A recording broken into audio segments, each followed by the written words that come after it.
what you want, when you want it, where you want it. This is The Mesh. Leadership GPS. Insightful conversations about leadership and what it takes to be successful in today's rapidly changing organizations. Hello and welcome to Leadership GPS. I am Alan Jackson with the Jackson Group, and with me is Tony Jackson, my father, also with Jackson Group and several other endeavors we've had over the years. How are you doing? I'm doing well. How about you? Doing just fine. Good. Fine. Good to see you on our second episode. Made it through our first one unscathed and got some good feedback on that. So we're going to keep the train rolling and talk about some other topics relating to the concept of leadership. Before we get into that, though, yes, we did have a homework assignment from last month. I remember it well. All right. Leadership GPS. Yes, it's a great name for a show, but obviously we felt like the GPS needed to stand for something other than the traditional sense. Mm-hmm. We did toss it out as a homework assignment for us, but we got a little bit of a break in that we were given a suggestion I want to run by you by one of our listeners who left it as a comment on one of our web pages, their suggestion on what GPS ought to stand for. Giving people support. GPS. So that's an option for us to consider.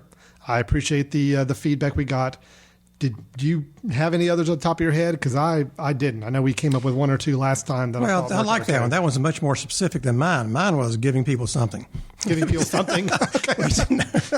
Giving people support might be a little more specific. So giving people support, we'll use that as a subtitle for now until we come up with another one or one that might be a little more applicable. Okay. So anyway, thanks to our listeners for giving that one suggestion on GPS, and we'll certainly take others that you may have as we go along. Now, Dad, last time we talked about, obviously, kind of setting the stage for this podcast and talking about the show and the concept of leadership. And you made a comment in that last episode that I made a note of. I want to follow up on a little bit. You said that anyone can do leader-like things. Yep. Let me make sure I understand that. So someone can do leader-like things. Does that mean they have to be a natural-born leader to do those things? No. Well, first of all, I'm impressed that you took notes about that. I did do something last time, so that was good. I did pay attention for most of it. I'm glad. So anyone can do leader-like things, but what if I were to argue with you that I know some people that right offhand I don't think are natural-born leaders? I don't see how they could be good leaders. How are you telling me that they could actually become good leaders?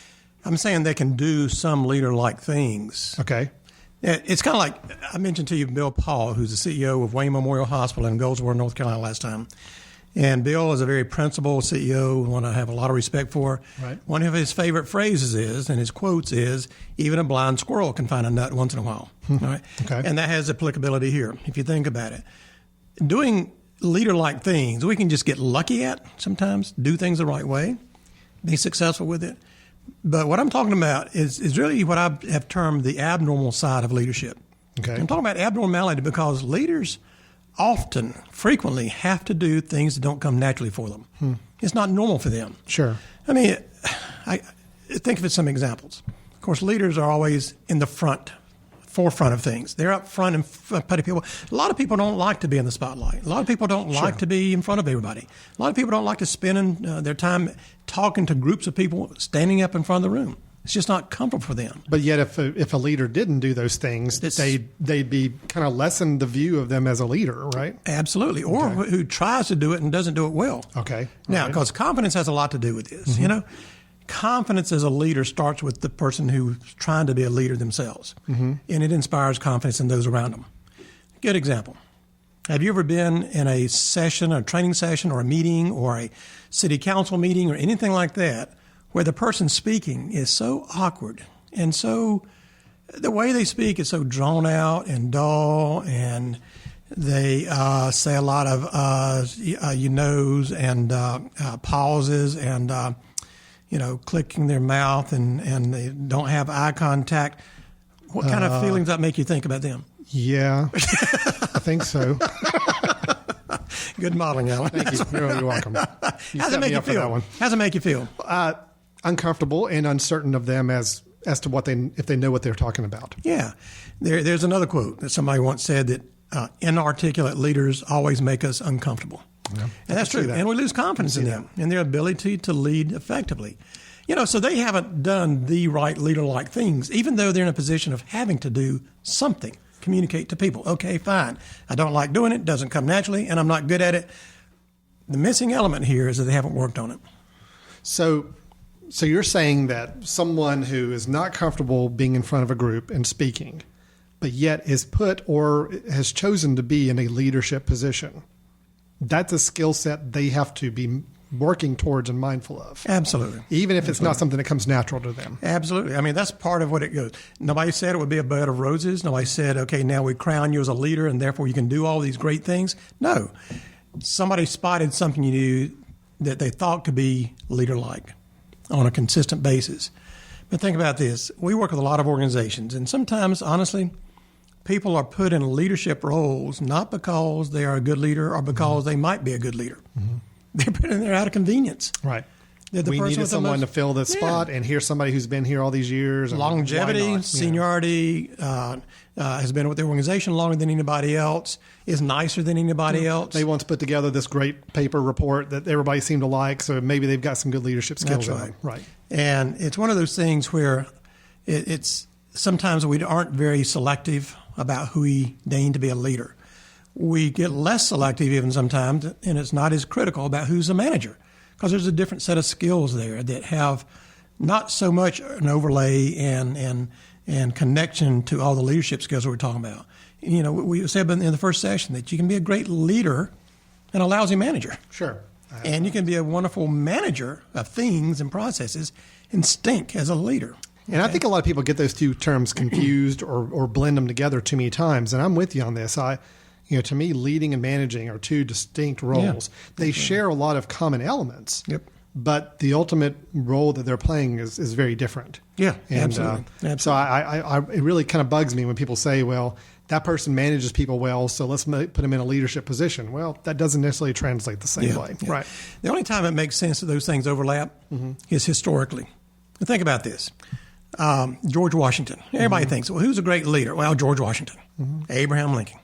Abraham Lincoln detested speaking in front of people. Right. He was not comfortable. He was a very introverted individual. He was thrust into a spot in history that he wasn't comfortable with, didn't want to be there, but he knew that he had to do that. Okay. And same thing with Washington. Washington could not speak well. He was an orator. He was not an orator by any chance of imagination. But he was there at the right time, selected by the Congress to lead the armies and so on and so forth and become eventual president. And he had to do things that he was uncomfortable doing. How well he did them, who knows? We weren't there. All you can do is read the leadership books that say, yeah, he was a great leader. But I doubt that there's a whole lot of doing the right leader-like things consistently. He was just there at the right time. He intersected with that need for a leader. But obviously, I mean, these are two leaders that we just automatically think of, like you said, when asked who are great leaders in history. If they didn't have that innate desire to be an extrovert or to be out there in public speaking and be the visible leader all the time, but yet that's how we remember them. Obviously, they did something to get past that. They had to work on something, I would assume. I mean, I can't imagine they just got up in front of Not necessarily. Really? No.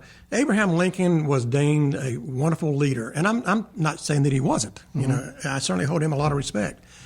But he was in a situation. He was thrust into a situation that needed a person out front. He headed up the country. You know, he was voted in by people. Right. He was thrust into a leadership position, and then everything broke loose with the Civil War, and that's what we attach him to right now. I don't know what he did in the early stages of his career as a politician from Kentucky and those types of things. I don't know. He may have been lousy and just barely squeaked by. In fact, he lost a lot of elections. Right. So the point is that sometimes leadership is always situational. You know, we can be really effective leaders given the right environment, given a modicum of skills that we can apply at that moment, and given the right time in history, that thrusts us into that. That's why I say we make so many mistakes sometimes appointing somebody to a leadership role when they're really in a management role. And then getting upset or frustrated because they don't lead well in their departments or their departments, organizations, and that type of thing. So there is a problem in how we use the terminology. But I think it goes back. For example, I'm reading a book right now about Theodore Roosevelt. Man, he was a fascinating guy. But he commanded a room when he walked into it. Why? He was so outgoing, so personable, so likable, and that huge beaming grin, eye contact, slap right in the back, bully this and that sort of stuff. He was the center of attention. Now, did that make him a good leader? No, it didn't. But having those innate traits about him, that he didn't mind the spotlight, right? That he didn't mind stepping out and making a decision that was risky and standing by it, standing up for something he believed in, those types of things he was known for. So it could be argued that he had the outgoing personality.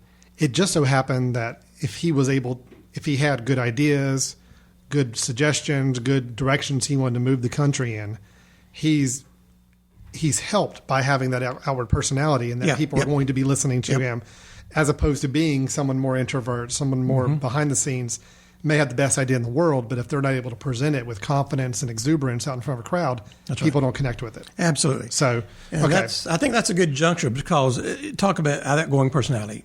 There's always been folklore around leadership in our country that says that in order to be a good leader, you have to be an extrovert.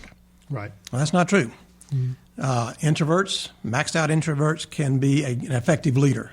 Okay. But they have to work harder at it. So it's more of a challenge for them. More of a challenge. But what we're saying is that not just because somebody desires to be a leader or start a business or manage a project from a leadership side of things, just because they're not comfortable and not just overeager to go out and be the public face and do the extroverted things, doesn't mean they can't be that leader. It just means they're going to have a little bit of a harder time doing it. Absolutely. Okay. Absolutely. Right. Yeah. Right. So the whole extrovert thing, I guess, and maybe a little discouraging for some people who automatically see themselves as introverts and are wanting to be leaders in the future. And it's like, well, that is going to be a challenge. It's not impossible. Yep. It's just, it is a challenge. Yeah. And would you say the thing is that it's something that just has to be worked on, and there has to be some real concerted effort focused on that to do it? Now, let me bring down to earth just for a moment about that, because rather than talking about Washington and Roosevelt and the Kennedys of the world and those folks, Lincolns, as the leaders we think about, our whole concern is about day-to-day leaders. Those who are put in a position or choose to be in a position, whether it's a designated management role or not, but who affect positively the behaviors of other people around them. They lead others, either through modeling the right things to do, influencing people in a positive way, getting people charged up, whatever it might be that's the trigger. But people choose to follow them because they seem to make sense. What was that commercial? Was it Smith Barney or something like that? The quiet company or something, but when they speak, everybody listens. People listen. Yeah. Sure. And so you don't have to be demanding to be out front and a great speaker, as long as people know that when you do say something, you say it with meaning. Okay. All right. Well, that's important too, because I also didn't want anybody to walk away thinking, gosh, I've got to be this Teddy Roosevelt type of bombastic person to make people listen. It's just, there's a balance there. There's a balance. Yeah, I guarantee I know of a few leaders that are very good on the verbal extrovert side that may not have a whole lot of meat behind them to talk about. That's right. But yet they're still going to get some people following them and listening to them just because of their personality style. Absolutely. Then you've got on the other side people who are very quiet, very reserved, but if they've got phenomenal ideas, that sometimes helps carry them forward. Absolutely. The perfect model is someone who's got the exuberance and the extroverted personality, or can at least mimic it, with some great ideas and great messages to share. And that's kind of the perfect combination, I would imagine. But and it goes even a little bit broader and deeper than that, Alan, because when we start out talking about leaders and that it being abnormal, doing abnormal things for people, a person who is thought of truly and sincerely and seen as a leader, in the best of respects, is a person who's worked to get good at those things. They've practiced. Okay. They've assessed themselves. They've held themselves up in front of a mirror and said, how am I doing at these things? Right. They have listened to feedback about their leadership with others, surveys and things like that, or coaching that's going on, or feedback from a superior or subordinates and all. They are constant learners, and they never take themselves out of the equation. There was a study done one time out in California. This has been back in the 70s, where actually is a former bodybuilder who became a author and psychologist, and he did a lot of studies about leadership. Okay. but looking at leadership through the eyes of those being led. So he did a massive study, like 6,000 people that completed questionnaires and interviews. The basic thing he wanted to get from them was, who's a good leader? Think of a good leader. Give me some traits and behaviors that person does consistently. Several things stood out throughout the whole study, one of which, and the primary one of which, the leader never takes themselves out of the equation, and they're never satisfied with themselves. They're always looking at, did I do the right things? Did I make the impact? Was I instrumental in making that happen? They were always seeing themselves in there and through a self-assessment way. All right? Leaders do that. Leaders do look at and saying, am I doing it well? Right. Am I leading, or am I just filling a slot? Well, let me throw out two examples, and I'm gonna bring it. I know we talked about some presidents and people from far back in history, and I'm gonna look at two examples from today's business society. And of course, I follow a lot of technology and online and media firms and all that. So there's two leaders I'm thinking of, people that I think people would equate to a leader in their company, with two completely different personality styles. Yep. And I'm curious how we kind of migrate these, how do we mitigate these. You've got Steve Jobs on the Apple computer side, who I would say does not appear to have any problem controlling the extrovert communication style. In fact, that's what people gravitate to, is that they want to hear him speak. There are people who line up for hours just to have a seat in the keynote when he's there to present.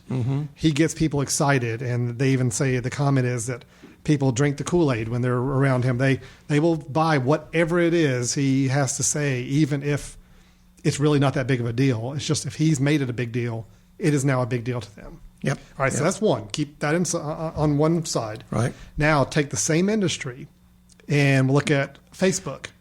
Okay, I don't know Mark Zuckerberg. I don't know how much you know about him, but the whole movie, The Social Network, was about him. Yeah. And the idea is that he built Facebook, which right now is one of the largest companies out there, and of course publicly known by so many people around the world. And it keeps growing and building. But he is not at all an extrovert. Actually, the stories were around him that he was a very uncomfortable person to hear talk, to relate to. He almost had more of a robotic sense to him. Yeah. So, taking those two examples, if you were to kind of do your own assessment, just thinking about what they've probably had to go through in their life, or maybe how they've had to develop themselves as leaders, even though their styles are still completely different. How would you define each of those? What do you think is going on there behind the scenes? If I worked for each of them at different times, I'm not sure I would define both of them as a leader. Okay. I think I'd be closer to defining Steve Jobs as a leader. You know why? Because I do want to listen when he speaks. Right. He's thoughtful. He's not mechanical.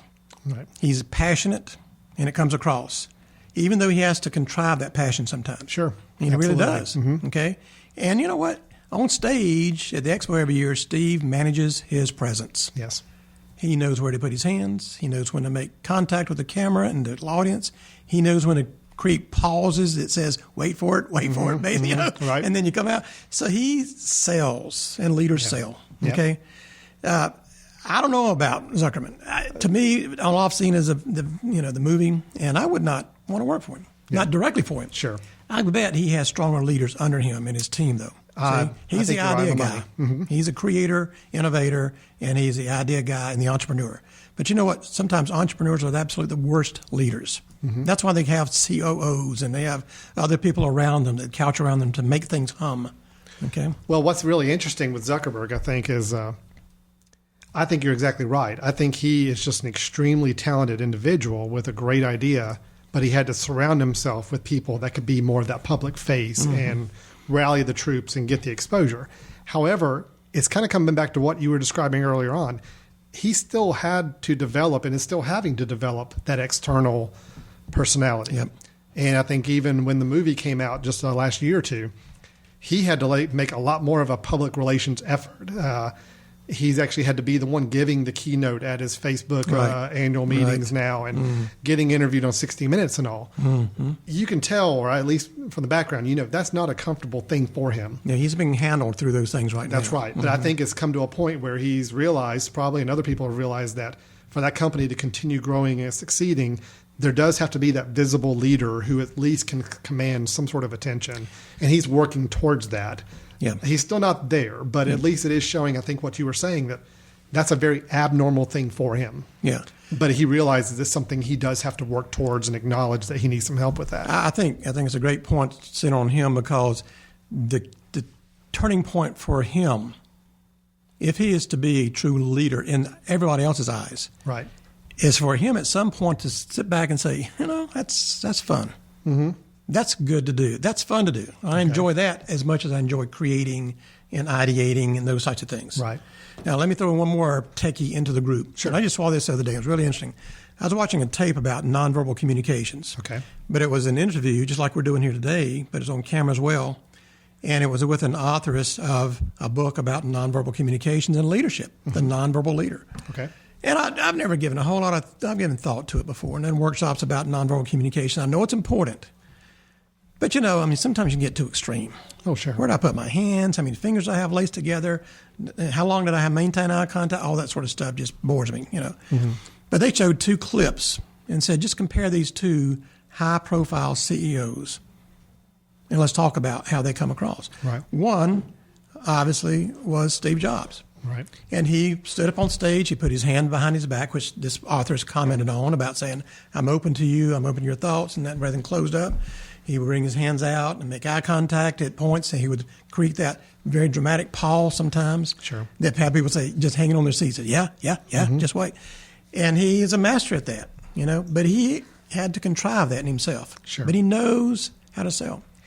The other one, Steve Ballmer, I have the name right, about Microsoft. Yes, yeah, you're that right. guy's a wild man. Oh, yeah. You ever seen him on stage? He comes out skipping, hopping, jumping, tie loosened, slinging it around. He picks up the chair and slings it around, shouts, get riled up and all that sort of. He would scare me. Sure. He scares me. Right.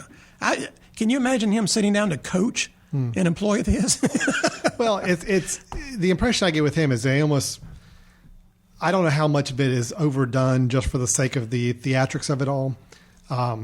But at the same time, I don't know how much of an equation you can put together with this, but with Steve Ballmer over Microsoft the last several years, Microsoft has not done very well. Now, I don't know what the one-to-one is. Bill Gates is kind of a little more out of the picture than he was before, but, is it that leadership style is just not motivating and inspiring the people that are listening as it should? I'm only second guessing, but I guarantee you the vignettes that I saw them on tape were both conclaves of people that they were communicating to about their products. Oh, sure. Right. Investors and they're evangelizing employees, to them, right. And I guarantee that Ballmer was trying to offset Steve Jobs' style. That's right. So we have the same type of venue, but boy, watch me.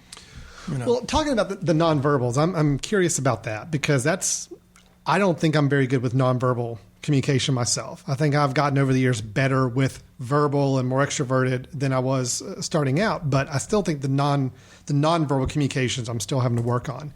So by that, of course, we're talking about eye contact. We're talking about hand gestures. We're talking about the pace of talking and the pauses and the things that are just anything that surrounds the actual words coming out of someone's mouth, right? Yep. Okay. Yep. How, in the grand scheme of things, how importance-wise, are the nonverbals really on par with the words being said? Is it a lesser extent?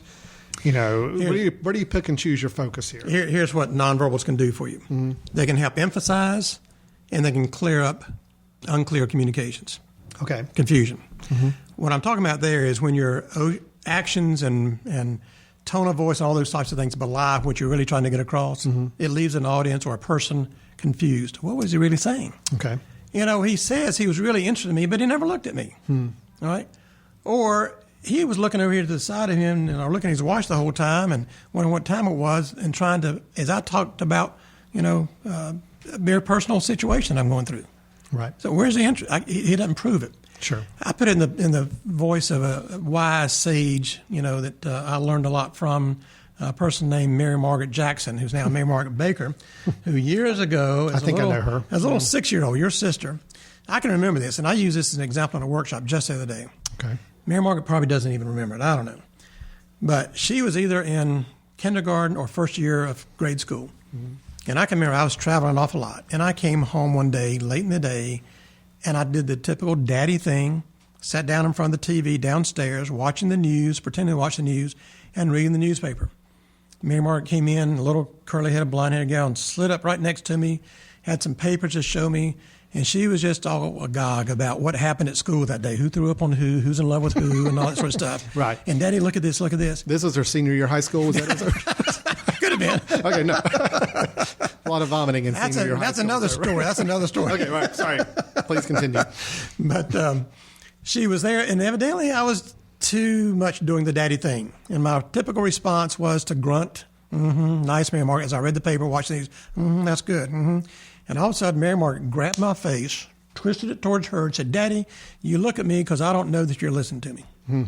Right. Perfect message, It was one of those things that, to me, spoke volumes, where it basically says, if you want to convince me, act like it. Right. Don't just choose the right words, but act like it how you say them.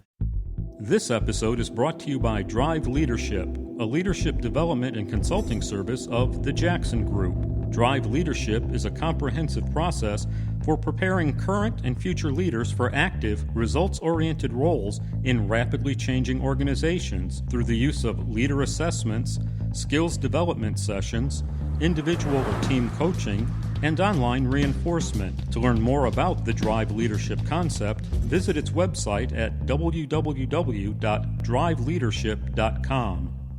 Let me give you a little bit of instruction here, Alan, about the three types of nonverbal communications that are out there for us to learn about. My notepad is ready. Go for it. Ready. Yep. First one is called kinesis, Kinesis. Kinesis sounds like kinetic, doesn't it? Kinetic energy, movement. And that's what we're talking about. We're talking about hand gestures, we're talking about body posture, we're talking about fidgeting, we're talking about pacing if you're in front of a group. God, how tired do you get watching somebody who paces in front of a group? Or somebody who in front of a group maybe will roll a magic marker or a pen back and forth as he presents and then drop a pen and everybody notices that. I'm taking Does that sound familiar? Okay. It does. I'm a little guilty of that, everybody. So. All right, all you listening audience out there, which I hope there are thousands and thousands of. Oh, sure. That's Alan I was talking about there. Yeah, I do mess with the markers a little bit. You do. So. You roll them back and forth in your hands, and everybody starts watching those, and then you drop it invariably. And people have to watch you pick it up. And it's just to keep people on their toes. Sure That's all it is. Yeah, as I said, the nonverbals I'm still working on. But anyway, go ahead. If you're listening to this, you're noticing how antsy Alan got when it came to him, right? He starts talking faster. All right, so kinesis. Kinesis, movement. Okay. And what we do. Even where we sit across a desk or behind a desk or to the side of a desk, how close we stand to a person, okay, even though that comes closer to the next element of nonverbals.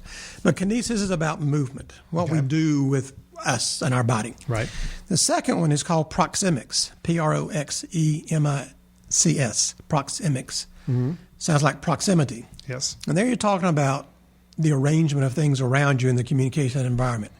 For example, a good example, I made a speech one time to about 300 people, and it was at the shore of North Carolina at a conference center, and the audience was sitting there in their chairs, and I had to speak for them about an hour. And they had me with my back towards nothing but plate glass windows looking out the ocean. All right? Wow. Yeah, I said that too. And so you can imagine 300 people sitting in the audience. Were they listening to me? Right. Not after the first 5 minutes. Sure. And they were watching the birds, they were watching the sun out there, the sunbathers and everything else, and probably doing anything but thinking about what I was saying. Sure. Well, somebody didn't manage the proxemics of that environment. If they had, in setting that up, it would have been to draw drapes across there or turn the audience a different direction to focus on where you want the attention to be. All right. But as a leader, we're saying those are things you need to be cognizant of because that's things that could impact your message. The basic thing. Always people said praise in public and criticize in private. Right. That's talking about manage your proxemics when you're trying to get a message across, publicly or not. If you're going to be trying to get a message across to a person that's technical and detailed, a lot of things to remember, don't do it in a crowd of people, and don't do it when there's external things going on around you because the people are distracted like that. Sure. You see? So manage where it is. Even if you have to say, as Mary Margaret did, turn my face and say, listen to me. Listen to me. Basically. Right. Yeah. So you have to manage the message through proxemics. And think about an office. Let's see if I can think of a good example.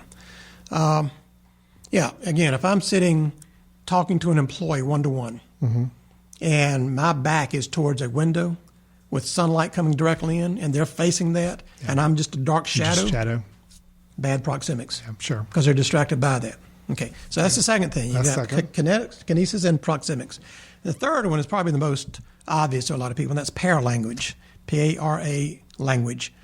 That means kind of like language, but it's not really. It speaks, but it doesn't really say words.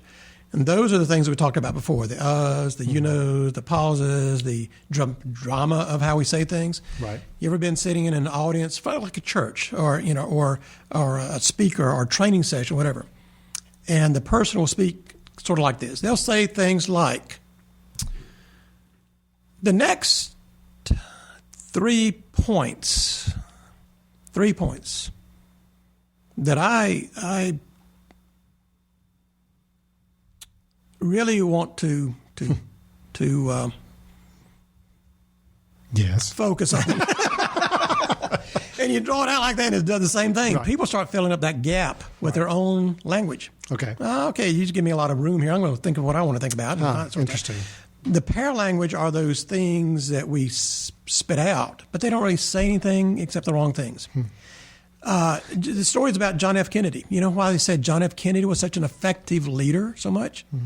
Well, there were a number of factors that drew attention to him. First of all, he's young, charismatic, right. great-looking wife, all that sort of stuff. But again, he juxtaposed himself with the bright points in history. Sure.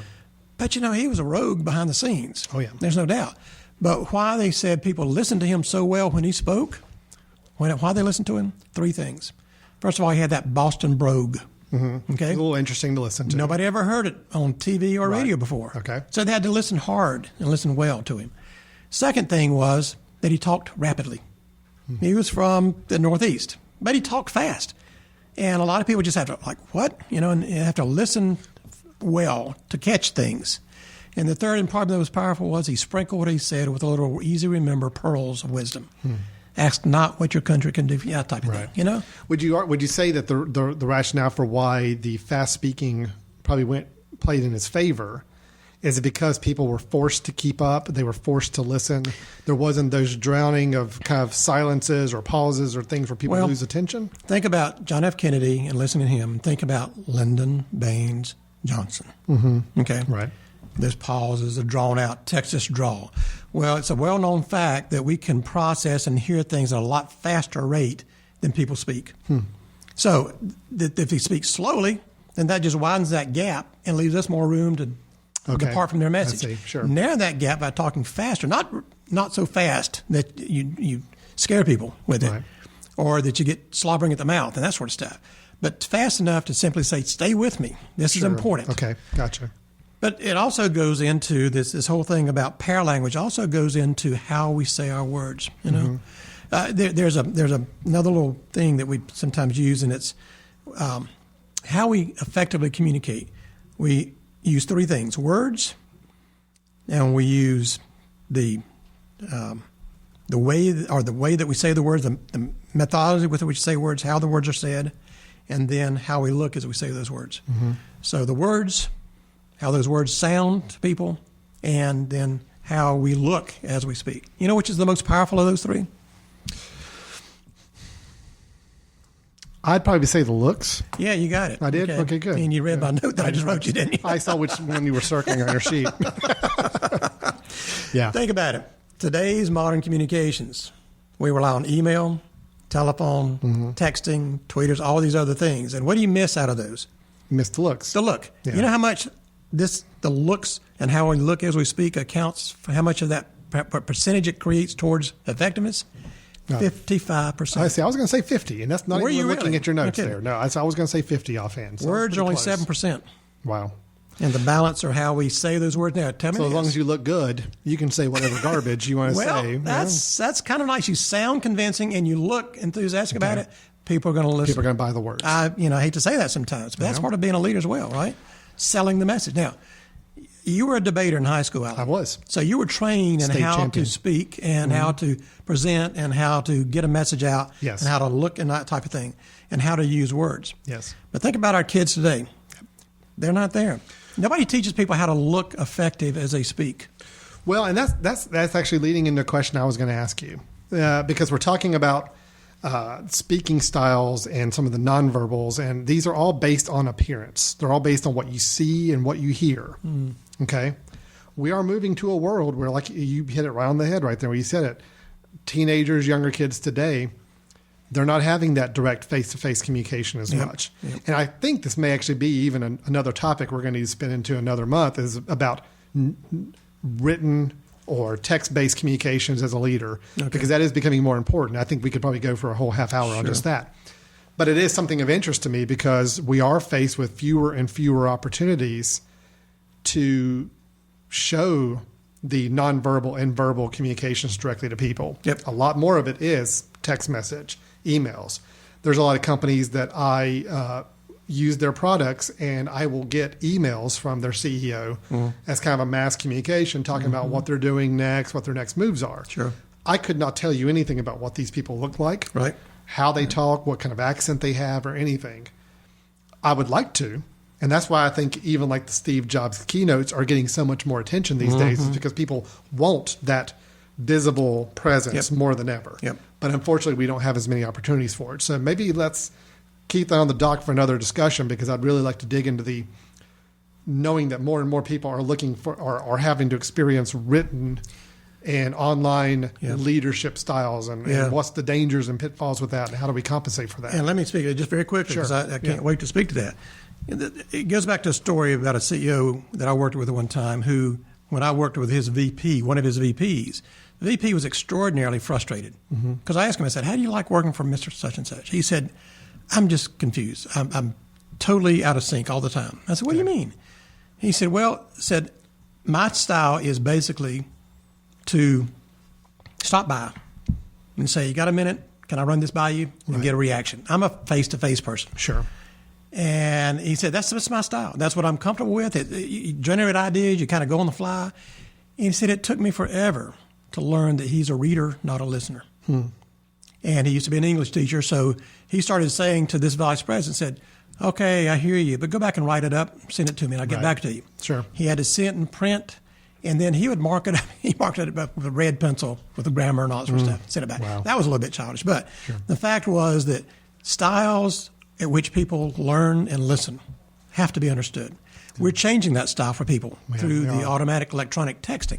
What I try to do to bridge that right now, because I don't like communicating through the written word very well. I mean, I like it when I have time to parse it out and to put the emphasis behind it and all that. But if it's emails, the only thing I do to try to make sure that if I'm trying to sell something, get something across, communicate it well, I'll use the underline. I'll use the bold print. I'll separate something by bullets, and even sometimes I'll put in a little arrow to the side, draw in an arrow to it or whatever to draw attention to it. And that really brings me to the last thing I really want to say about this whole thing about leaders and working at it, is that it was I just lost his name, thank goodness. But anyway, Jim? Stephen Covey. Stephen Covey. Hey, Steve, right. Stephen Covey wrote, obviously, 7 Habits of Highly Effective People, but he also wrote Principle-Centered Leadership. And in there, I just thought it was very powerful. He said, don't worry about whether you're a leader or a manager, because leaders manage 4 things. Leaders manage 4 things. And what those 4 things are, he said, leaders, first of all, manage people's attention. They manage people's attention. This is what's out there. And that's a lot of what we've been talking about so far with speaking styles. And it's either through communication style, it's through presence, it's either through dynamics, it's whatever. They manage people's attention. They look at this, okay? Second thing they manage is related to that. They manage the meaning of things.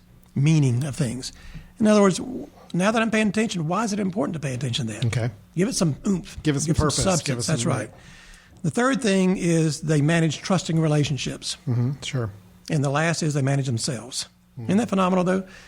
You manage yourself well, manage trusting relationships with people, point them in the right direction, and tell them why it's important. That's what it comes down to. That really is. I think you look at the greatest leaders we've ever had, and they fit, if not all 4 of them, a majority of those things extremely well. Absolutely. All right, so let's kind of wrap it up a little bit here with this. Going back to some of the initial questions that I had, we've talked a lot about verbal and nonverbal communication styles, and really how that's a very uncomfortable thing for a lot of people, but yet it is something extremely important to being a good leader. So if I'm sitting listening to this show right now, and I am not an extrovert in the slightest sense, I have no desire to stand in front of a group of people. I have no desire to watch my words, and I'm not good at it first off, and I don't know what to do about it. But yet I do see myself in a leadership position. What's the number one thing you would tell that individual to spend his time doing, his or her time, in that path to a leadership position? Well, the first you've already kind of hinted at there because you're mindful of your discomfort doing those things. So being mindful is important. You got to know mindfulness that of two things: your discomfort, but also the discomfort it creates in others because you're not good at that. All right. And if that's important to you, if being important to these other people and sending the right message and being a good leader is important to you, and you know that these are two blockages, how they see you and how you see yourself, you've got to take steps, basically practice. Okay. You get feedback and you practice. I have seen people stand in front of mirrors and look at how they communicate with people. Better yet, it's better to ask people that you communicate with that can give you honest feedback and say, tell me how I came across. Sure, absolutely. Was that believable or not? You get feedback and then work it and practice it. Okay. So you need to be cognizant of the fact that there's a gap. Yep. And then you've got to work on practicing to close that gap. If it's important to you, yeah.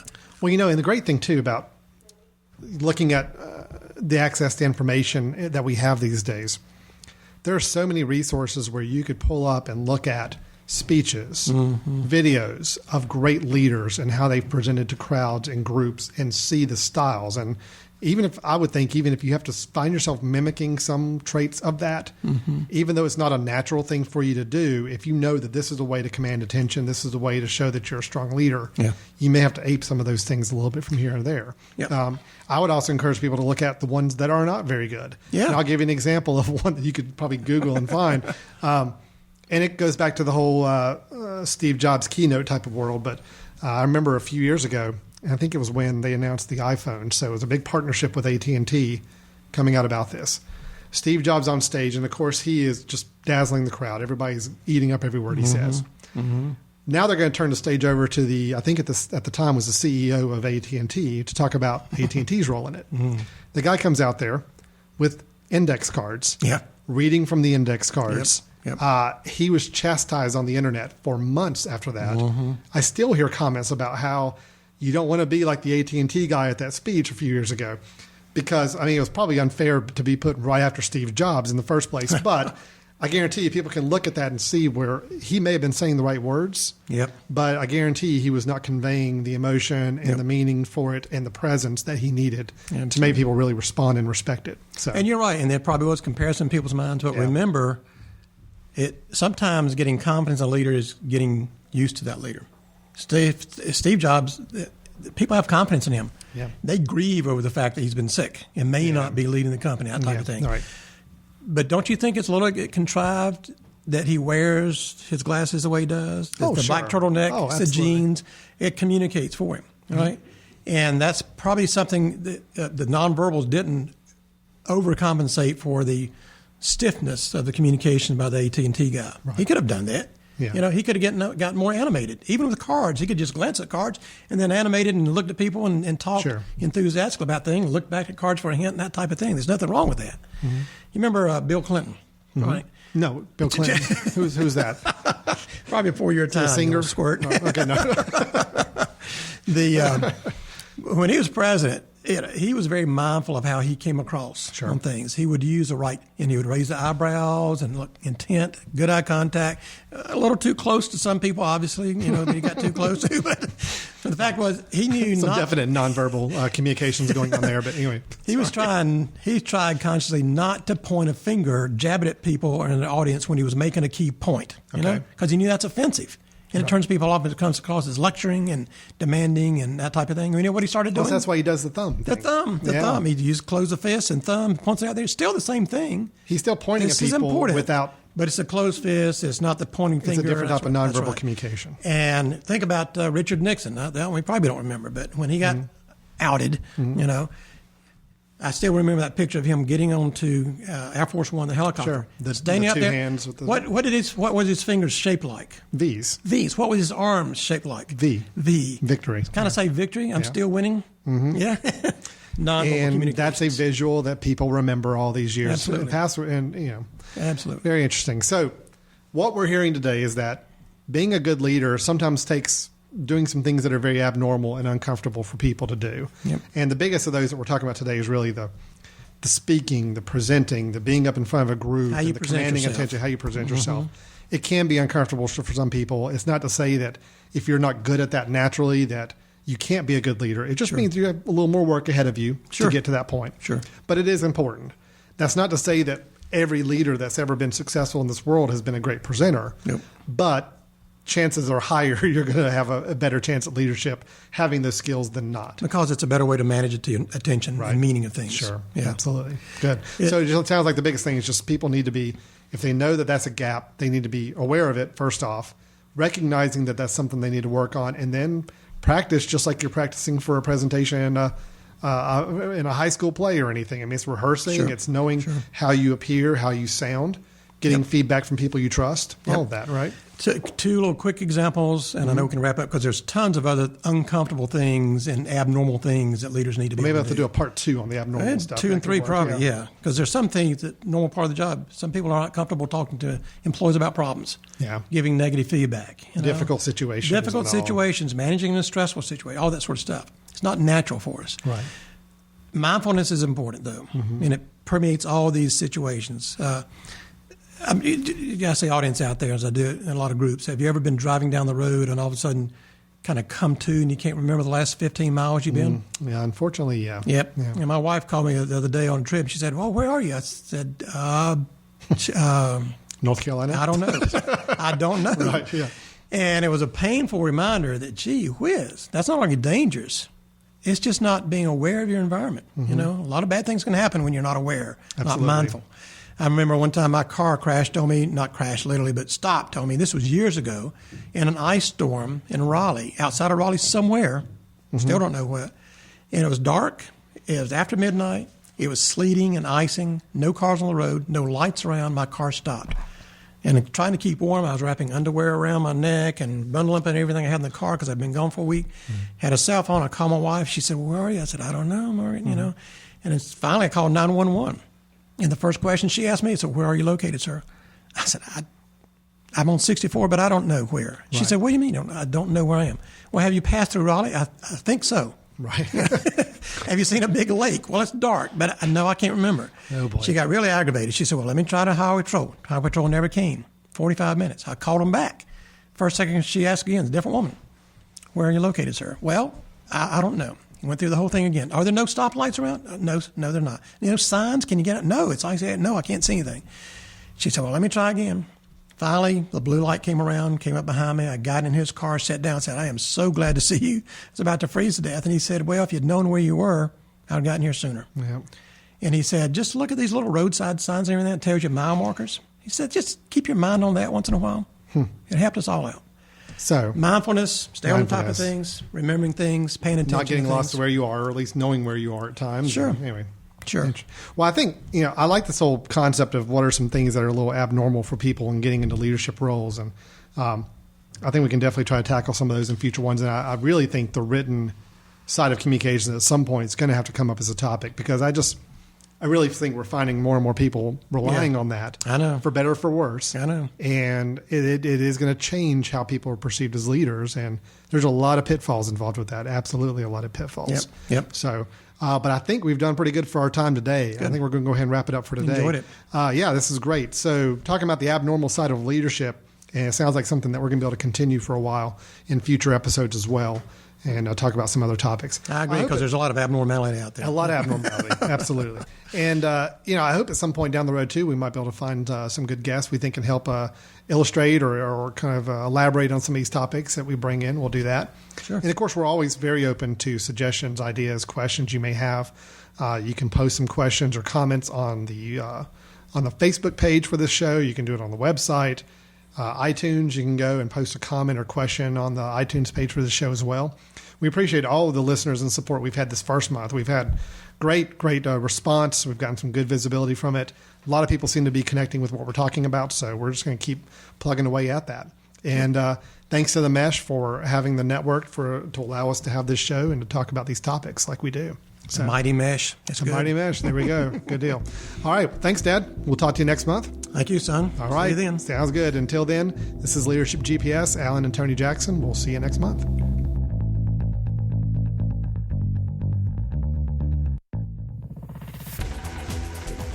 You've been listening to The Mesh, an online media network of shows and programs ranging from business to arts, sports to entertainment, music to community. All programs are available on the website as well as through iTunes and YouTube. Check us out online at themesh.tv. Discover other network shows and give us feedback on what you just heard.